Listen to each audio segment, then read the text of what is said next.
வருங்கால அரசு அதிகாரிகள் அனைவருக்கும் மிகப்பெரிய வணக்கங்கள். நான் தான் உங்களோட எஸ்பி வேலன். இந்த வீடியோவில் பார்த்தீங்கன்னா நம்ம 1909 இந்தியன் கவுன்சில் ஆக்ட் 1909 இந்திய கவுன்சில் சட்டம் அப்படின்றதையும் 1919 வந்த கவர்மெண்ட் ஆஃப் இந்தியா ஆக்ட் 1919 இந்திய அரசாங்க சட்டம் அப்படின்ற பற்றி இருக்கக்கூடிய முக்கியமான விஷயங்கள் எல்லாத்தையும் பார்க்க போகிறோம். வாங்க பார்க்கலாம். ரொம்ப முக்கியமாக வீடியோவுக்கு லைக் பண்ணி விட்டு வீடியோ லிங்க் உங்கள் ஃப்ரெண்ட்ஸ்க்கெலாம் ஷேர் பண்ணி விட்டு பாருங்க. வாங்க வீடியோக்குள்ள போகலாம். இப்போ 1909 1909 இந்தியா மேல ஆங்கிலேய அரசாங்கம் ஒரு சட்டம் ஒன்று கொண்டு வந்தாங்க, இந்திய கவுன்சில் சட்டம் அப்படின்னு சொல்லி அதை சொல்றாங்க.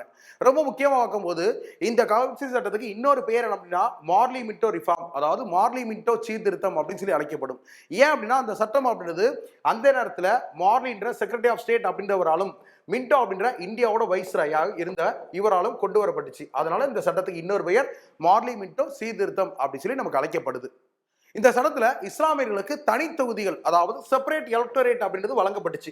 செப்பரேட் எலக்டோரேட் அப்படின்னு பார்க்கும்போது நமக்கு ஒரு தொகுதியில ஒரு மாகாணத்துக்குள்ள ஒரு தொகுதி அப்படின்றது இருக்குன்னா அந்த தொகுதியில சில இடங்கள், அதாவது இஸ்லாமியர்கள் வாழக்கூடிய பகுதியில் அவங்களுக்கு மட்டும் எலெக்ஷன் அப்படின்றது, அவங்களுக்கு மட்டும் வேட்பாளர்கள், அவங்க மக்கள் மட்டும் அவங்களுக்கு ஓட்டு போடுற மாதிரி இஸ்லாமியர்களுக்கு தனி தொகுதிகள் அப்படின்றது வழங்கப்பட்டுச்சு. அதாவது செப்பரேட் எலக்டோரேட் அப்படின்னு சொல்லி சொல்லுவாங்க. எத்தனை இடங்கள் வழங்கப்பட்டுச்சு அப்படின்னு சொல்லி பார்க்கும்போது சென்ட்ரல் லெஜிஸ்லேச்சர் மத்திய சட்டசபைக்கு மொத்தமா 8 தொகுதிகள் அப்படின்றது இஸ்லாமியர்களுக்கு, அதாவது முஸ்லிம்ஸ்க்கு செப்பரேட் எலக்டோரேட் கொடுத்தாங்க. அதாவது தனி தொகுதிகள் அப்படின்றது 8 தொகுதிகள் கொடுத்தாங்க. ரொம்ப ரொம்ப முக்கியமானது.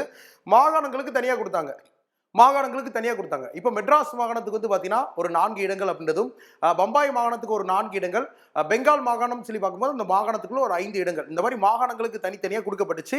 மத்திய சட்டமன்றத்துக்கு மொத்தமாக பார்த்தீங்கன்னா நமக்கு 8 இடங்கள் அப்படின்றது தனித்தொகுதியில் கொடுத்தாங்க. இந்த தனித்தொகுதிகள் அப்படின்றது யாரோட முக்கியமான ஒரு பெரிய ஒரு கோரிக்கையாக இருந்துச்சு அப்படின்னா ஆல் இந்தியா முஸ்லீம் லீக், அனைத்து இந்திய முஸ்லீம் லீக் அப்படின்ற ஒரு கட்சி ரொம்ப முக்கியமாக இதுக்காக தான் உருவாக்கப்பட்டது. ஸோ அந்த முஸ்லீம் லீக் அப்படின்ற கட்சி டிமாண்ட் பண்ண அந்த தனித்தொகுதிகள் அப்படின்றது நமக்கு 1909 சட்டத்தில் நமக்கு இந்த மார்லி மின்டோ அப்படின்றவரால் கொண்டு வரப்பட்டிருக்கு.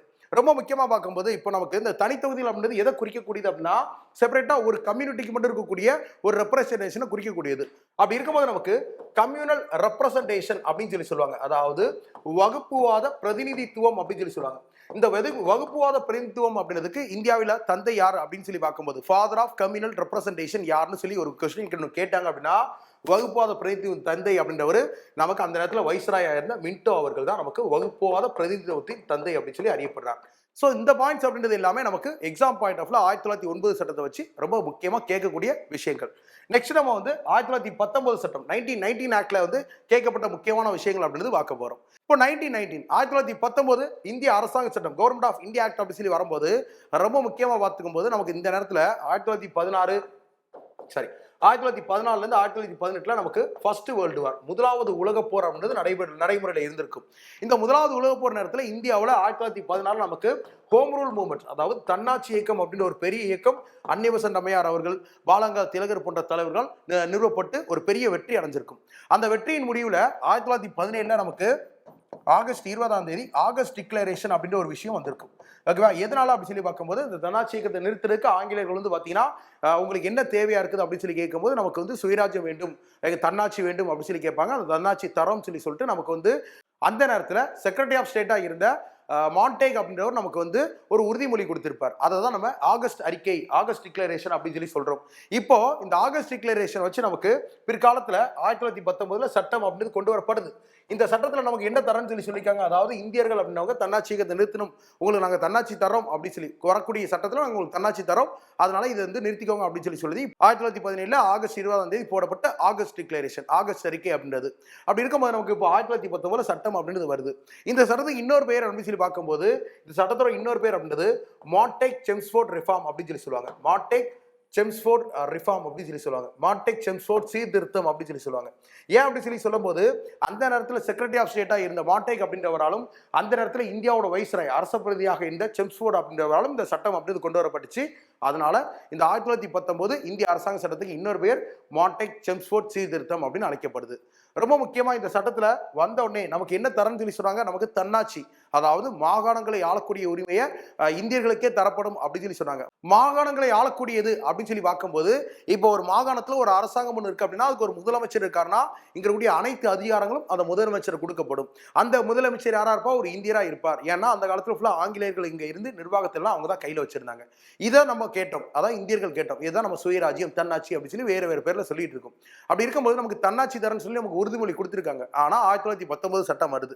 இந்த சட்டத்துல என்ன பண்ணிட்டாங்க, மாகாணங்களுக்கு தன்னாட்சி அப்படின்றது அறிவிக்கிறதுக்கு பதிலா டயார்கி இன் ப்ராவின்சஸ் அப்படின்றது அறிவிக்கப்பட்டுச்சு. டயார்கி இன் ப்ராவின்சஸ்.